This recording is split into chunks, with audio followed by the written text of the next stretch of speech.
아브라함 때에 흉년이 들었을 때 아브라함이 하나님 앞에 기도하고 여쭙지 않고 그냥 아, 애굽으로 내려갔습니다. 이집트로 내려갔습니다. 그런데 거기에서 아브라함이 망신을 당하죠. 자기의 아내를 누이라고 말했는데 나중에 이제 애굽의 바로 왕이 알고서 내 누이를 데려가라. 그러면서 참 가축과 또 많은 예물을 주면서 아브라함이 또 자기가 가지고 있는 재산에 더 많은 재산을 얻게 되었었던 기록이 있습니다. 그런데 이 흉년이 또 이 가나안 지역에 들었습니다. 아마도 이삭도 이집트로 내려가려고 했었던 것 같아요. 그래서 이 1절에 보면 그 땅에 흉년이 들어서 이삭이 그레레 블레셋 왕 아비멜렉에게로 갔다. 지금 원래 이삭이 있었던 곳이 부엘 라헤로이라는 곳이었습니다. 부엘 라헤로이에서 그랄로 간 이유는 아마도 이집트로 가기 위해서 거쳐가기 위해서 간 곳으로 보입니다. 바로 그때에 하나님이 이삭에게 나타나셔서 말씀하십니다. 너 이집트로 가지 말아라. 그러면서 내가 너에게 살라고 한 이 땅 여기에 살아라. 떠나지 말아라 라고 하시는 거죠. 여러분, 이삭은요 아내 리브가를 얻을 때에 그 아브라함의 종이 가서 이삭의 아내 리브가를 데려옵니다만 그 종이 그렇게 얘기하잖아요. 혹시라도 이삭의 아내 될 사람이 내가 여기 가나안 땅으로 안 가겠다, 나는 그냥 여기 살겠다라고 하면 어떡할까요? 그랬더니 이삭을 그럼 아내가 원하는 그 땅으로 갈까요? 하란 땅으로 갈까요? 그랬더니 아브라함이 뭐랍니까? 절대 그렇게 하지 말라 그러죠. 왜냐하면 하나님이 그 땅에서 불러내서 이 가나안 땅을 아브라함과 그 후손의 유업으로 주셨기 때문에, 기업으로 주셨기 때문에 이 땅이 앞으로 너와 내 후손들이 살 땅이야. 이삭이 살 땅이야. 그렇기 때문에 그 기업을 떠나면 안 돼. 그렇게 해서 리브가를 데려왔단 말입니다. 그러니까 하나님은 하나님께서 주신 그 기업을 떠나기를 원치 않으시는 거죠. 그래서 하나님이 나타나셔서 특별히 이삭이 또 갈까봐 미리 말씀하시는 거예요. 3절, 네가 이 땅에서 살아야 내가 너를 보살피고 너에게 복을 주겠다. 이 땅에서 살면 내가 너를 보살펴 줄게. 너에게 복을 줄게. 얼마나 자상하십니까? 나타나셔서 말씀해 주시잖아요. 그러면서 그 다음에 하는 말씀이 이 모든 땅을 내가 너와 너의 자손에게 주겠다. 내가 너의 아버지 아브라함에게 맹세한 약속을 이루어서. 이 약속은 누구 때부터 주신 것이냐면은 아브라함 때부터 주신 것입니다. 그 아버지 때부터 주신 약속이라는 것이죠. 신실하신 하나님은 한 번 약속하신 것을 파기하시는 분이 아니다. 너의 아버지 아브라함에게도 약속을 했지만 너에게도 그 약속이 이어지고 있고 또 그 약속은 너의 후손 대대로 이어질 것이다 라고 말하고 있습니다. 하나님께서 이 약속이 변치 않는 약속이라는 것을 분명히 말씀해 주고 계십니다.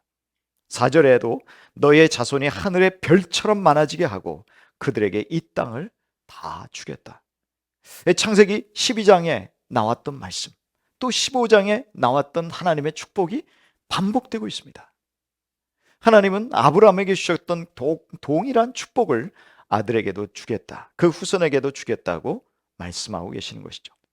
이 세상 모든 민족이 내 씨의 덕을 입어서 복을 받게 하겠다. 여기서 씨는 단수입니다. 즉 아브라함의 씨, 이삭의 씨, 후손으로 나올 예수 그리스도를 통해서 복을 받게 하겠다. 누가요? 모든 민족이.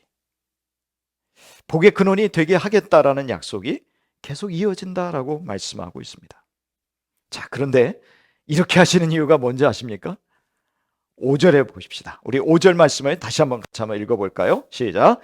이것은 아브라함이 나의 말에 순종하고 나의 명령과 나의 계명과 나의 율례와 나의 법도를 잘 지켰기 때문이다. 아브라함 때문이라는 것입니다. 하나님께서 처음으로 부르신 믿음의 조상 아브라함이 하나님의 말씀에 순종했기 때문에. 자, 모세 때에 가서 율례와 계명과 이런 것들이 체계화되죠. 그러니까 지금 모세가 하나님의 계시를 받아서 지금 모세오경을 기록하고 있어요. 창세기도 기록했어요. 하지만 아브라함 때는 아직도 그런 율법이라든지 이런 것들이 체계화되지 않은 때입니다. 하지만 하나님은 아브라함이 순종했다라고 말씀합니다. 하나님의 계명에 순종했기 때문에, 말씀에 순종했기 때문에, 하나님의 윤리에 순종했기 때문에 그 약속이 계속 이삭에게 이어지고 또 이삭의 후손들에게도 이어진다라는 것이죠. 말하자면 이거예요. 내 아버지 때문에 내가 복을 받는 거예요. 내 부모님 때문에 내가 복을 받는 거예요. 혹은 내 할아버지의 헌신과 사랑 때문에 내가 복을 받는 거예요. 저와 여러분 때문에 우리 후손들이 복을 받게 되기를 축복합니다. 저와 여러분의 신앙 때문에 우리 믿음의 후손들이 복을 받아야 됩니다. 우리 당대에서만 우리의 신앙이 끝나는 것으로 생각하시면 안 됩니다. 이삭이라는 사람은 참 아버지 신앙이 어떻게 보면 믿음의 거목이잖아요.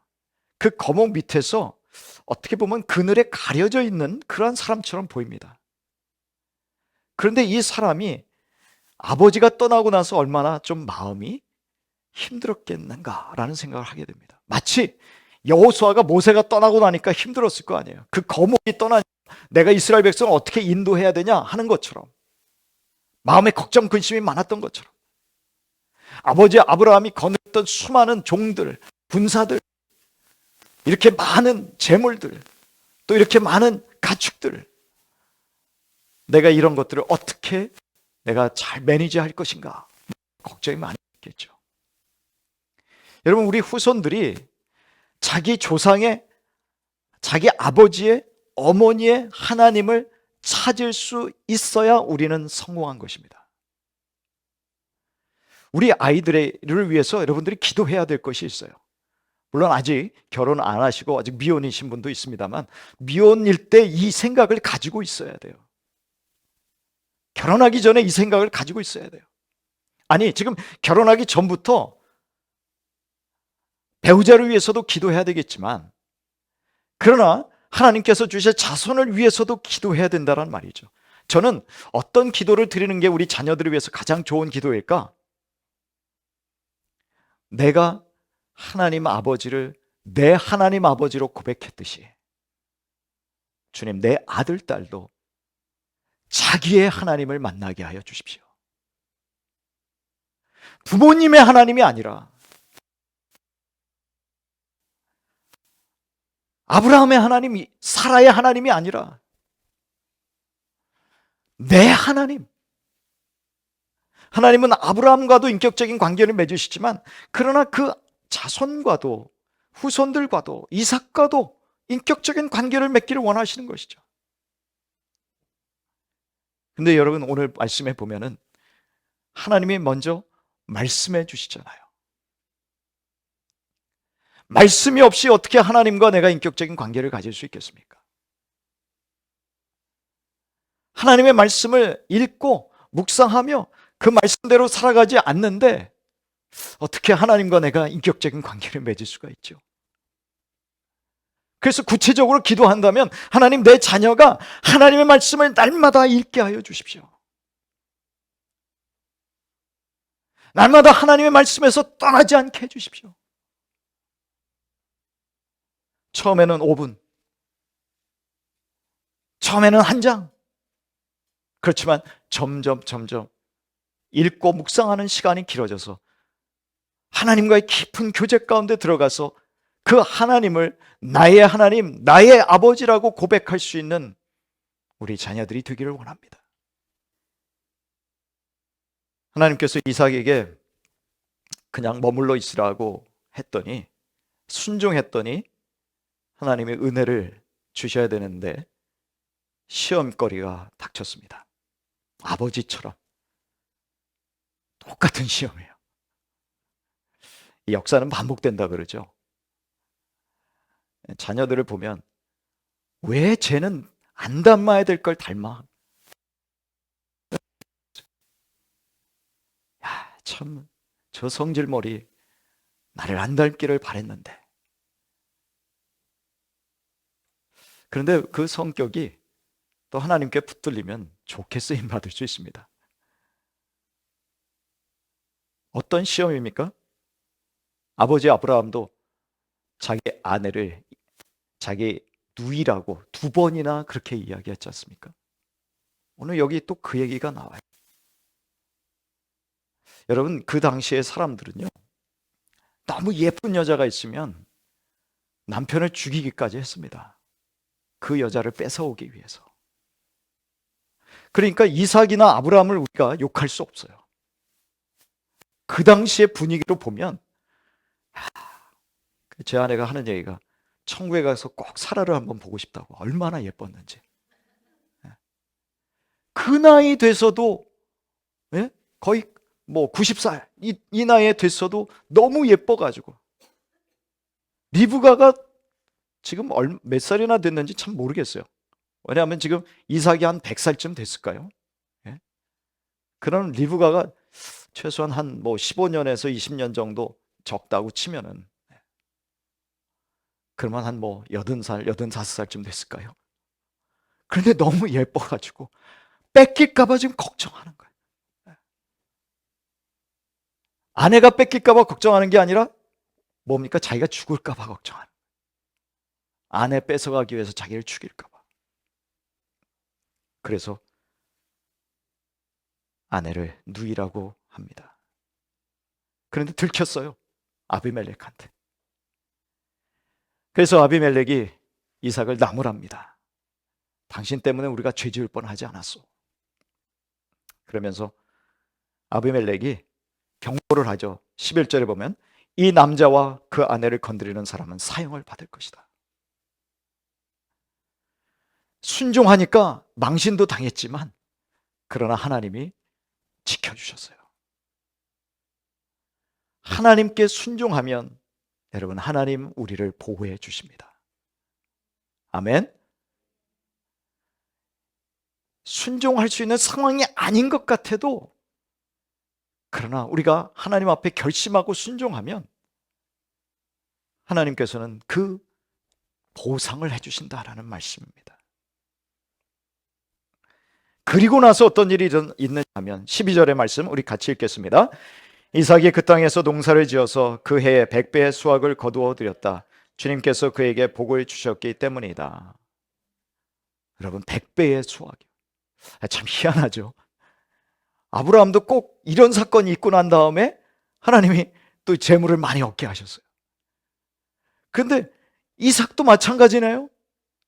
이삭도 자기 아내를 누이라고 한 이 사건 다음에 하나님이 100배의 수확을 주셨다라고 기록하고 있습니다. 하나님께서 떠나지 말라고 한 그 땅을 떠나지 않았을 때 하나님이 보호해 주셨고 지켜주셨고, 그리고 하나님께서 100배의 수확을 얻게 하셨습니다. 13절에 그는 부자가 되었다. 재산이 점점 늘어서 아주 부유하게 되었다. 그러면 이제 하나님의 말씀에 순종했고 그 결과 보상을 얻었으니까 이제는 아무 일 없겠지? 아니, 그렇지 않습니다. 왜 그렇습니까? 이삭은 그 땅의 주인이 아니잖아요.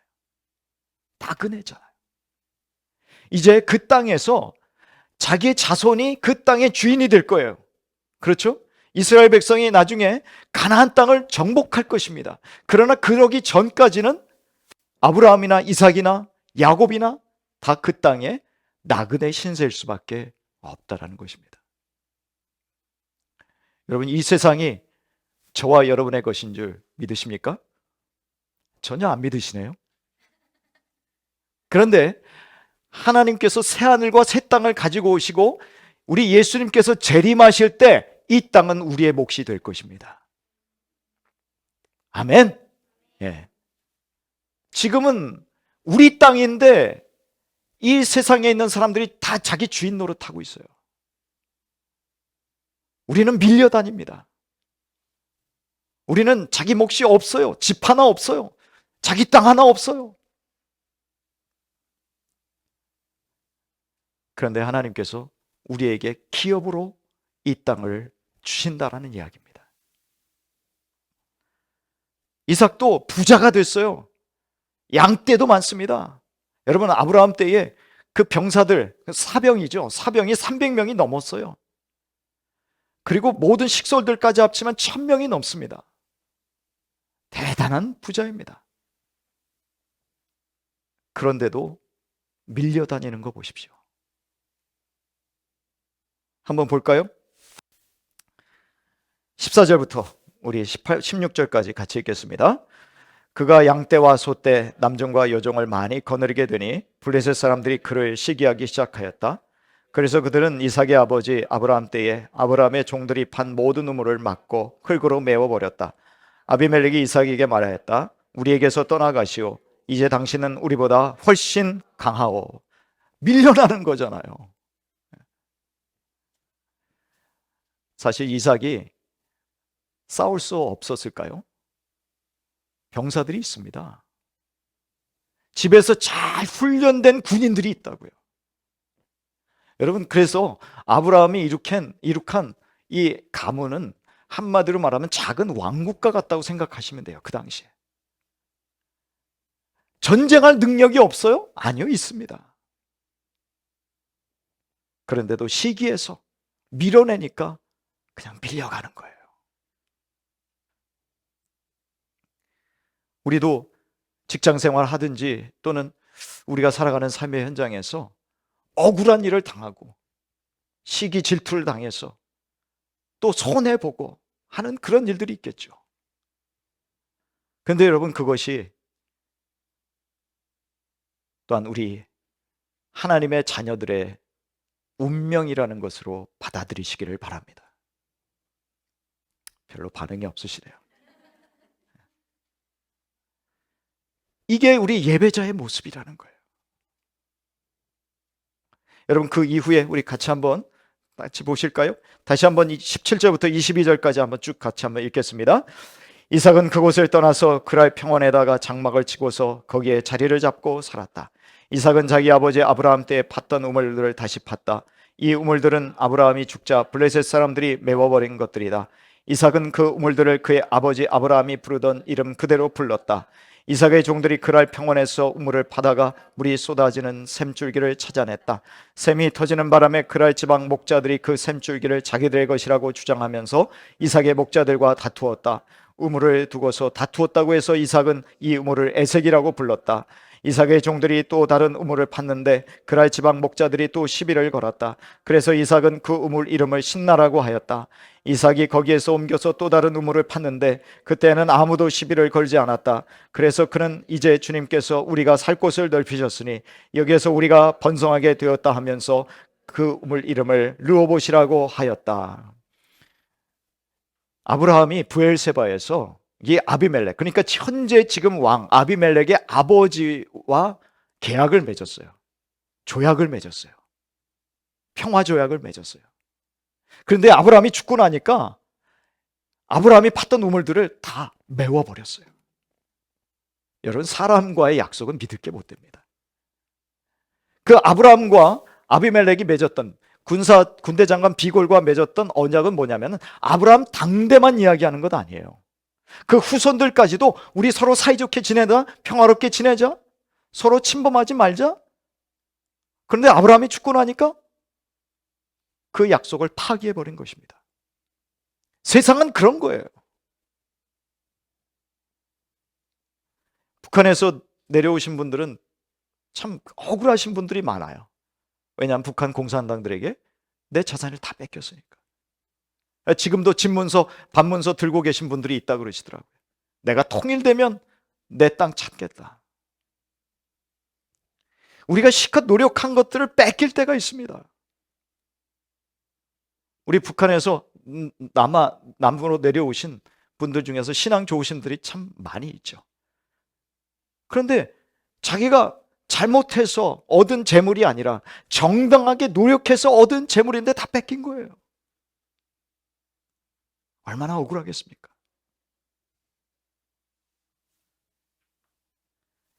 이삭도 말은 못했지만 싸우지는 않았지만 이러한 일들 당하면서 아마 마음에 많이 힘들었을 것입니다. 아, 이게 세상에서 살아가는 이 나그네의 삶인가? 나는 언제까지 밀려야 되지? 왜 이 사람들한테 나는 자꾸 쫓겨야 되지? 한번 붙어볼까? 그런데 이 모습을 하나님이 보고 계셨다라는 것입니다. 하나님께서는 맞대서 싸우기를 원하시지 않거든요. 하나님 그냥 보고 계셨어요. 이삭이 어떡하나 보셨어요. 여러분 23절부터 25절까지 다시 한번 그날 밤에 하나님이 나타나셔서 뭐라고 말씀하셨는지 한번 같이 읽어봅시다. 23절부터 읽습니다. 이삭은 거기에서 브에세바로 갔다. 그날 밤에 주님께서 그에게 나타나셔서 말씀하셨다. 나는 너의 아버지 아브라함을 보살펴준 하나님이다. 내가 너와 함께 있으니 두려워하지 말아라. 내가 나의 종 아브라함을 보아서 너에게 복을 주고 너의 자손의 수를 불어나게 하겠다. 이삭이 그곳에 제단을 쌓고 주님의 이름을 부르며 예배하였다. 그는 거기에 장막을 치고 그의 종들은 거기에서도 우물을 팠다. 결국 르호봇 거기에 갔더니 이제는 다툼이 그쳤어요. 그리고 나서 하나님이 나타나셨어요. 마치 저는 이런 것 같아요. 야, 이삭아, 너 잘 참았다. 싸우지 않고 잘 참았다. 르호봇 넓은 곳으로 갔지? 내가 너를 지켜보고 있었어. 앞으로도 내가 너를 보살펴 줄 거야. 내가 너와 함께 할 거야. 두려워하지 마라. 내가 나의 종 아브라함을 보아서 너에게 복을 주고 너의 자손의 수를 불어나게 하겠다. 무슨 말입니까? 아브라함과의 언약이 끊어지지 않는다는 얘기예요. 하나님의 약속은 영원히 계속된다라는 얘기입니다. 여러분 참고 계십니까? 그렇다면 오늘은 한번 내가 가만두지 않으리라 마음 먹으셨다면 또 참으시기 바랍니다. 여러분 베드로전서 2장을 한번 같이 찾아보실까요? 베드로전서 2장 21절부터 23절 같이 읽습니다. 바로 이것을 위하여 여러분은 부르심을 받았습니다. 그리스도께서는 여러분을 위하여 고난을 당하심으로써 여러분이 자기의 발자취를 따르게 하시려고 여러분에게 본을 남겨 놓으셨습니다. 그는 죄를 지으신 일이 없고 그의 입에서는 아무런 거짓도 찾아볼 수 없었습니다. 그는 모욕을 당하셨으나 모욕으로 갚지 않으시고 고난을 당하셨으나 위협하지 않으시고 정의롭게 심판하시는 이에게 맡기셨습니다. 예. 우리에게 21절에 뭐라고 되어 있어요? 여러분이 자기의 발자취를 따르게 하시려고 여러분에게 본을 남겨 놓으셨습니다. 모욕을 당하셨으나 모욕으로 갚지 않으셨습니다. 고난을 당하셨으나 위협하지 않으셨습니다. 다 심판하시는 하나님께 맡겼어요. 여러분 그게 중요한 거예요. 하나님 보셨죠? 아셨죠? 다 하나님 맡깁니다. 하나님께 맡기는 거예요. 예수님이 우리에게 이런 삶을 살라고 그 생애를 통해서 우리에게 본을 보여주셨다는 얘기입니다. 여러분 이삭이 그 하나님께서 나타나셨을 때 말씀해 주셨을 때 자기의 인생이 왜 이렇게 됐느냐고 하소연하지 않았습니다. 이삭은 하나님 앞에 예배드렸습니다. 여러분 로마서 12장으로 같이 가보실까요? 로마서 12장입니다.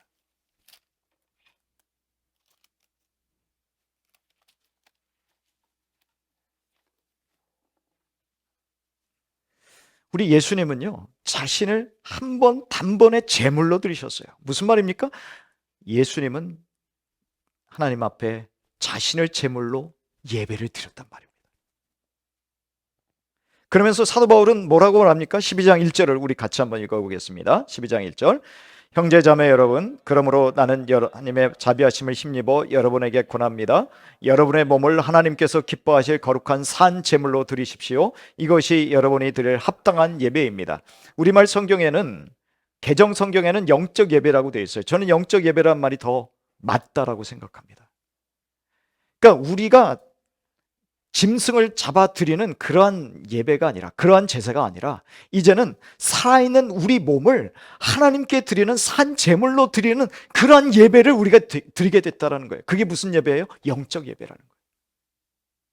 여러분과 저는 예수님이 당신의 몸을 제물로 드리는 예배자가 되었듯이, 오늘도 이삭이 하나님 앞에 예배를, 제단을 쌓고 예배를 드렸듯이, 저와 여러분도 예배자로 하나님 앞에 나아간다는 거예요. 무엇을 드려서? 내 몸을 드려서 산 제물로 하나님께 드리는 거예요. 그런데 어떤 제물로 드려야 됩니까? 그 내용이 쭉 나와 있는 게 2절부터예요. 오늘은 12절부터 한번 같이 읽어보겠습니다. 12절부터 한번 같이 읽어볼까요? 소망을 품고 즐거워하며 환난을 당할 때에 참으며 기도를 꾸준히 힘쓰십시오. 뭐라고 되어 있습니까? 환난을 당할 때 참으라고 되어 있죠. 기도를 꾸준히 하라고 되어 있죠. 기도만 하라고 되어 있지 않습니다. 참으면서 기도하라고 되어 있습니다. 13절 읽을까요? 성도돼 있을 것을 공급하고 손님 대접하기를 힘쓰십시오. 14절, 여러분을 박해하는 사람들을 축복하십시오. 축복을 하고 저주를 하지 마십시오. 뭐라고 되어 있습니까? 축복하래잖아요. 아브라함이 살았던 삶이나 이삭이 살았던 삶이나 예수님이 살았던 모습이나 오늘 이 시대에 우리가 가져야 되는 예배자의 모습이 동일한 거예요. 같이 맞서는 게 아니에요. 같이 싸우는 게 아니에요. 복수하는 게 아니에요. 오히려 나를 괴롭히는 사람을 축복하는 거예요. 15절의 말씀 읽습니다.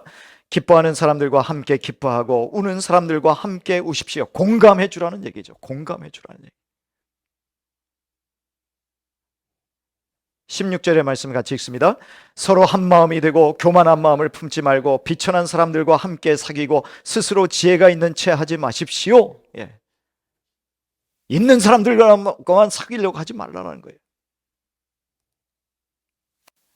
마음을 낮은 데 두고 교만하지 말라는 것입니다.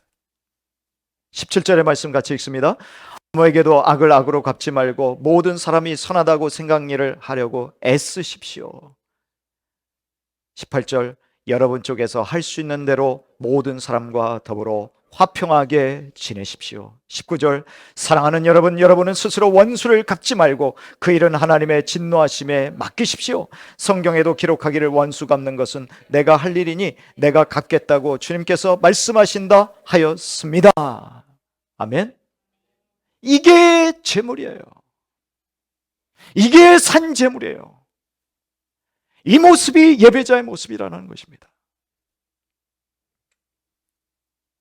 밀려다녀요. 손해봐요. 간혹 하나님이 승리를 주실 때도 있어요. 평탄하게 하실 때도 있어요. 그러나 대체로 우리의 모습은 세상 가운데서 손해보는 삶이 될 수 있다는 것을 우리는 알아야 됩니다. 그게 예배자라는 거예요. 착각하지 마십시오. 예수 믿기 때문에, 하나님이 약속하셨기 때문에, 하나님이 나를 보호하시기 때문에 나는 늘 성공할 거야.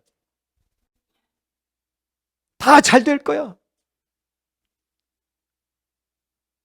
그렇지 않을 수 있다는 겁니다. 여러분, 저는 한 가지 말씀을 말씀드리고 마치려고 합니다. 그러면 하나님이 왜 이러한 삶을 살아가도록 우리에게 허락하신 걸까? 저와 여러분은 어떤 비전을 가져야 될까요?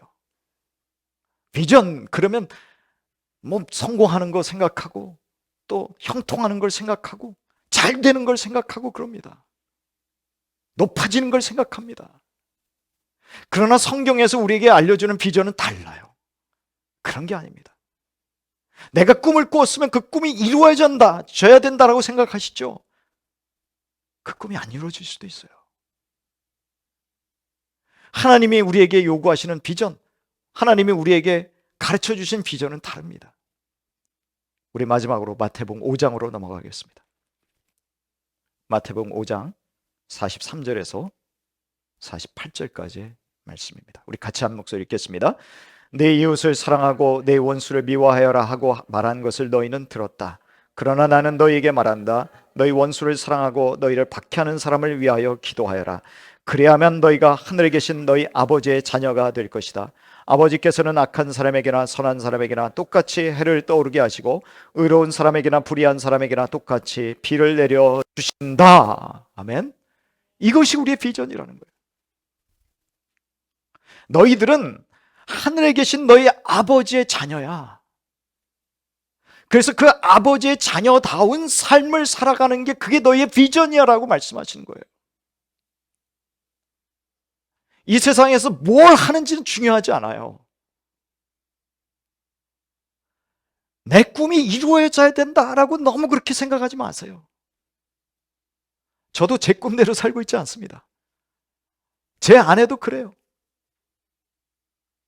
내 주변에 있는 많은 사람들이 보면 내가 원하는 꿈을 그대로 이루어서 사는 사람도 있지만 그렇지 않은 사람도 있어요. 근데 그것 때문에 너무 낙심하고 상심하고 너무 마음 힘들어 하더라고요. 그런데 제가 요즘 깨닫는 건 뭔지 아십니까? 아, 그게 중요한 게 아니구나. 그걸 통해서 내가 어떤 사람이 되느냐가 중요한 거구나. 하나님 오늘도 하나님의 자녀다운 사람이 되기를 원하시는 거예요. 저는 당장이라도 하나님이 너 목사 하지 마 그럼 저는 안 할 수 있습니다. 당장 그만둘 수 있습니다. 여러분 제가 한 5살, 6살, 4살 그때부터 목사가 되겠다는 꿈을 꾸었어요. 저는 아버지 축도 연습을 하면서 자란 사람입니다. 저는 목사 외에는 다른 직업을 생각해 본 적이 없어요. 저는 목사 안 하면 죽는 줄 알았어요. 그래서 지금 목사가 되기는 했습니다만, 그러나 요즘 들은 생각은 아, 이게 중요한 게 아니구나. 어떤 직업을 갖느냐가 중요한 게 아니구나. 내가 그것을 통해서, 내가 하는 일을 통해서 어떤 하나님의 자녀가 되고 어떤 예배자가 되는 게 중요하구나. 그걸 깨달았어요. 목사 하지 말라라는 건 저는 지금도 끔찍합니다. 평생 그것만을 위해서 살아왔는데 하나님이 그만두라. 저는 솔직히 감당할 자신은 없어요. 하지만 하나님이 하라고 하면 해야 되겠죠. 지금 그래도 깨달았어요. 아, 그게 중요한 게 아니구나.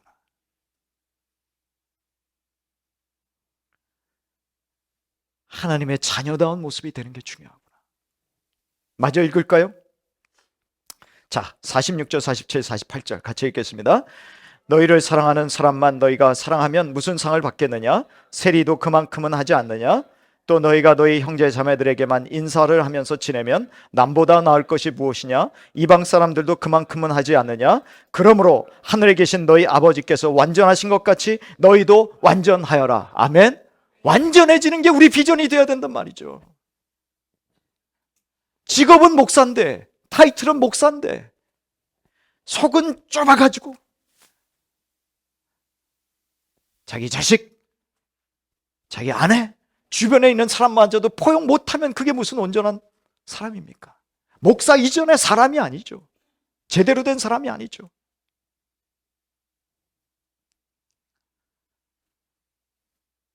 하늘에 계신 너희 아버지께서 완전하신 것 같이 완전한 모습의 예배자가 되시기를 축복합니다. 이게 우리의 비전이 돼야 되는 거예요. 무엇을 하든지 이제는 여러분 원하는 대로 안 이루어졌다고 이제 낙심하지 마십시오. 용기 있게 일어나세요. 아, 하나님께서 이거 아닌 다른 삶을 통해서 나를 빚어가시는 모습에 더 기대를 하세요. 그것이 진정 하나님이 원하시는 나의 비전이구나. 그래서 그저 하나님이 이끄시는 대로 사세요. 일로 가라 그러면 일로 가고, 절로 가라 그러면 절로 가고, 이거 하라 그러면 이거 하고, 아니 절로 가라고 절로 가시면 안 됩니다. 그렇지만 이거 하라 그러면 이거 하고,